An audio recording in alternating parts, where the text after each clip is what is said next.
안녕하세요. 양자코인TV 11월 16일 방송입니다.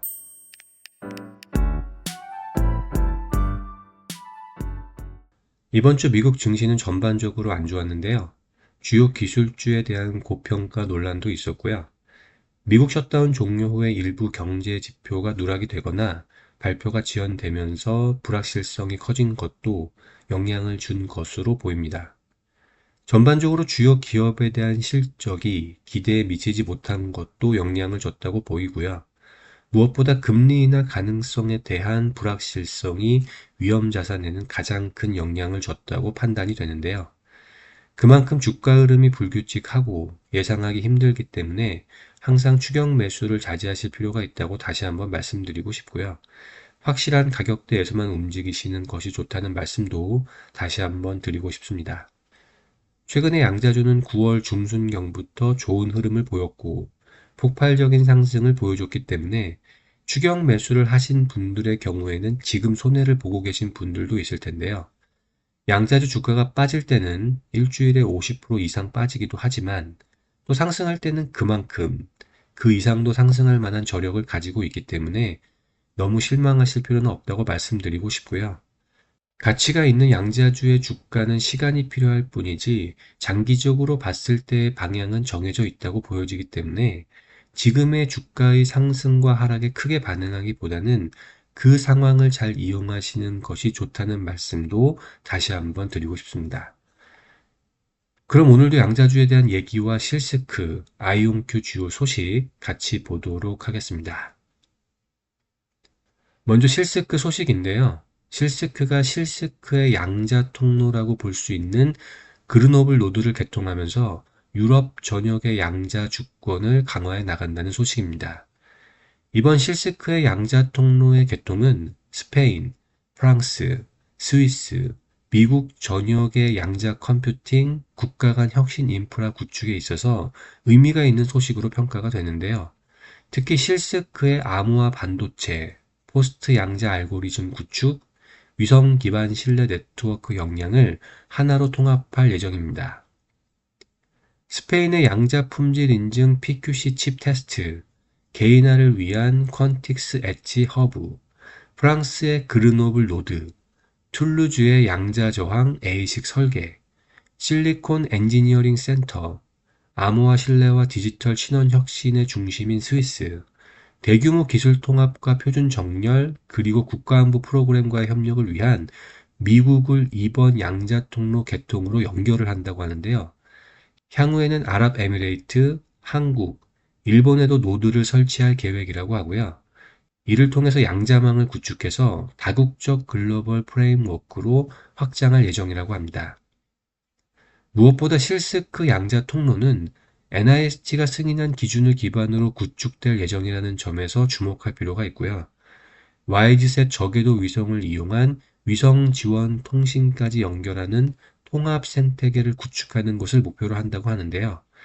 이러한 우주궤도 서비스는 실스크 보안 요소가 장착된 모바일, 사물 인터넷 기기가 지상의 인프라와 독립적으로 양자 저항키를 교환할 수 있게 한다고 하고요.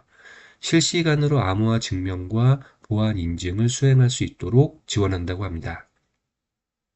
실스크가 단순히 양자 보안칩 설계와 제조회사에 그치는 것이 아니라 양자 보안 플랫폼을 구축하는 것을 목표로 하고 있다는 것을 알 수 있는 소식이었고요.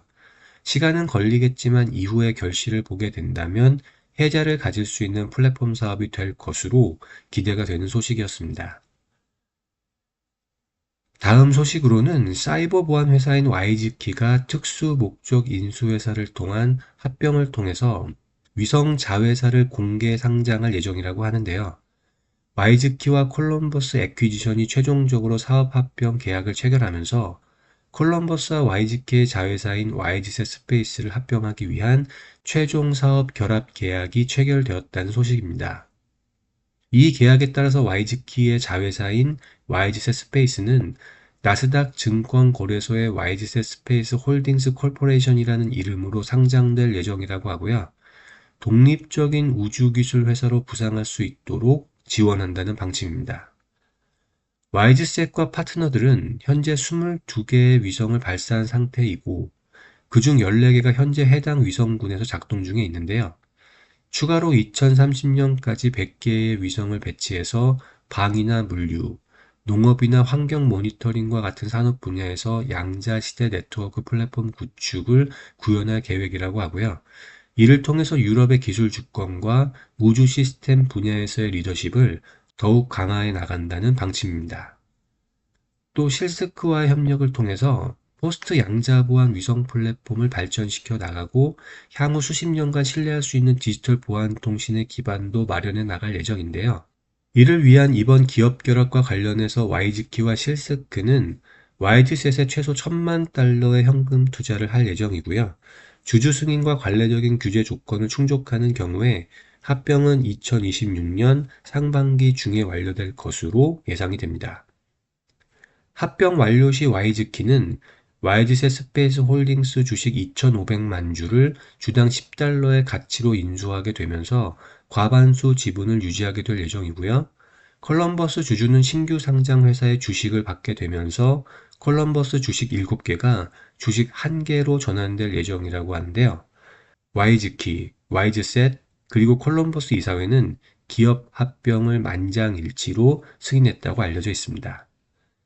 이번 합병 소식은 실스크의 우주 기반 양자 보안 통신 사업에도 긍정적인 영향을 줄 것으로 기대가 되고요. 주가에 영향을 주지는 못했지만 계속적으로 우주 기반 양자 보안 사업을 확장시켜 나가는 YG키와 실스크의 소식이었습니다. 그럼 이어서 지금부터는 아이온큐에 대한 소식을 같이 보도록 하겠습니다. 우선 잠시 아이온큐에 대해서 리뷰를 좀 하고 가면요.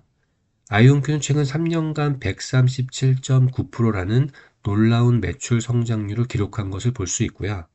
주가도 등락이 심하긴 했지만 작년 이맘때와 비교하면 주가도 상승해 있는 것을 확인할 수 있습니다.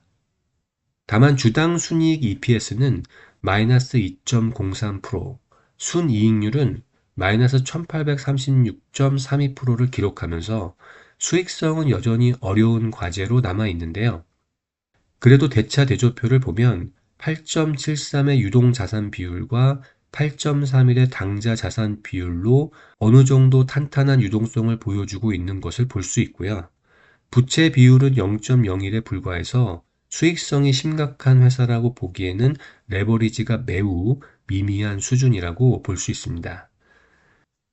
그렇지만 마이너스 146.03%의 ROE와 마이너스 97.45%의 ROA는 앞으로 지속적인 수익성 저하를 시사하기도 하는데요. 회사의 PS 비율은 253.64로 수치로만 보면 매출 대비 매우 고평가되어 있고 PB 비율 역시 8.31로 평균치보다 높은 편에 속하기도 합니다. 그럼에도 불구하고 대부분의 애널리스트들은 조심스럽게 낙관적인 전망을 제시하고 있고요. 목표 주가로 70.73달러를 제시하기도 했는데요. 이후에 주가는 단기간에 많이 하락한 상태이긴 합니다. 기관 투자자의 지분율은 41.9%이고 내부자 지분율은 2.82%로 비교적 낮은 편에 속하고요. 최근 내부자의 매도 정황이 관찰되기도 했었는데요. 매출은 증가하고 있지만 수익성이 여전히 문제라고 볼 수 있고요. 그럼에도 불구하고 미래의 가치를 봤을 때는 여전히 매력적인 종목으로 평가가 되고 있습니다. 아이온큐에 대해서 간략히 리뷰했는데요. 약간의 리스크는 존재하지만 크게 걱정하실 만한 부분은 없고요. 큰 문제 없이 사업이 진행되고 있는 것을 확인할 수 있었습니다. 그럼 이어서 최근 소식 같이 보도록 하겠습니다. 우선 광 인터커넥트 분야의 기업인 스카이룸 글로벌을 인수한다는 소식이 있는데요. 아이온큐는 우주 기반 양자 네트워크에 필요한 광통신 시스템 회사인 스카이룸 글로벌을 인수해서 양자 컴퓨팅과 양자 네트워킹, 감지 분야까지 사업을 확장할 계획이라고 발표를 했습니다. 이번 인수 소식을 가만히 보면 우주와 지상 기반 위성 시스템을 통해서 글로벌 양자 키 분배 플랫폼을 구축한다는 아이온큐의 목표와 부합한다는 것을 볼 수 있는데요. 이미 인수를 완료한 큐비텍, IDQ, 카펠라 스페이스 인수를 보완해 주는 인수 소식으로 평가가 되고요. 아이온큐가 우주 기반 양자 위성 통신 사업에 매우 공을 들이고 있다는 것을 확인할 수 있었습니다. 아이온큐가 생각하는 미래의 양자 플랫폼이 우주 기반의 양자 네트워크 구축이라는 것을 눈치챌 수 있을 것 같은데요. 단순한 양자 기계 제조회사가 아니라 양자 플랫폼과 양자 인프라를 구축하려 한다는 것을 알 수 있었던 소식이었습니다. 다음 소식으로는 아이온큐가 미국 국방고등연구계획국 DARPA 양자 벤치마킹 QBI B단계에 선정되었다는 소식인데요. 이번 선정은 아이온큐가 A단계를 성공적으로 완료한 것에 이은 소식이라고 보시면 될 것 같습니다. QBI는 총 3단계로 구성이 되는데요. 첫 번째 단계인 A단계는 양자 컴퓨터의 기술적 개념을 정의하는 데 중점을 둔다고 보시면 되고요. 두 번째 단계인 B단계에서는 기술적 요구사항과 설계를 포함하는 상세한 연구개발 로드맵을 따라가는 데 초점을 맞추고 있습니다. 마지막 단계인 C단계에서는 제한된 시스템이 실제 구현을 위해서 의도한 대로 구축되고 운영되는지 확인하는 단계로 보시면 되는데요. 미국 국방고등연구계획국 QBI 3단계는 아이온큐의 기술 로드맵과도 유사한 부분이 있고요. 아이온큐가 2030년까지 200만 개의 물리적 큐비트와 8만 개의 논리적 큐비트를 갖춘 양자 컴퓨터를 출시하겠다는 의지와도 맞닿아 있다고 볼 수 있습니다. 그리고 마지막 소식으로는 아이온큐가 시카고 대학 캠퍼스의 차세대 양자 컴퓨터와 양자 얽힘 관련 네트워크를 구축하기 위한 과학센터를 설립한다는 내용인데요. 이 협업을 통해서 양자 컴퓨터, 양자 네트워킹, 감지와 보안 분야의 연구를 강화해 나갈 예정이고요. 학계나 정부, 산업 간 협업을 발전시켜 나간다는 소식입니다. 이번 계약은 아이온큐가 전담 양자 연구센터를 운영하고 있는 메릴랜드 대학교와의 협력, 첨단 다중 큐비트 게이트 설계와 양자 알고리즘 관련한 듀크 대학교와의 협력, 그리고 워싱턴 대학교와의 우주 공간 내 물질과 반물질 불균형 시뮬레이션 협력에 이은 추가적인 소식이고요. 컴퓨팅이나 네트워킹, 감지나 보안을 위한 양자 하드웨어뿐만 아니라 화학과 재료 과학, 최적화, 보안, 고급 통신 프로토콜을 위한 양자 응용 분야까지 연구를 진행할 예정이라고 합니다. 오늘도 양자주와 실스크, 아이온큐에 대한 이런저런 소식들에 대해서 얘기해 봤는데요. 주가의 움직임을 보다 보면 될 것 같지만 안 되기도 하고 안 될 것 같지만 되기도 하는 경우가 많은 것 같습니다. 아직 실적을 동반한 추세적인 상승 구간은 아니기 때문에 이런 폭등과 폭락이 반복되고 있는데요. 시간은 양자주 주가에 긍정적으로 작용하기 때문에 크게 걱정하실 필요는 없다는 말씀을 드리면서 오늘 방송을 마치도록 하겠습니다.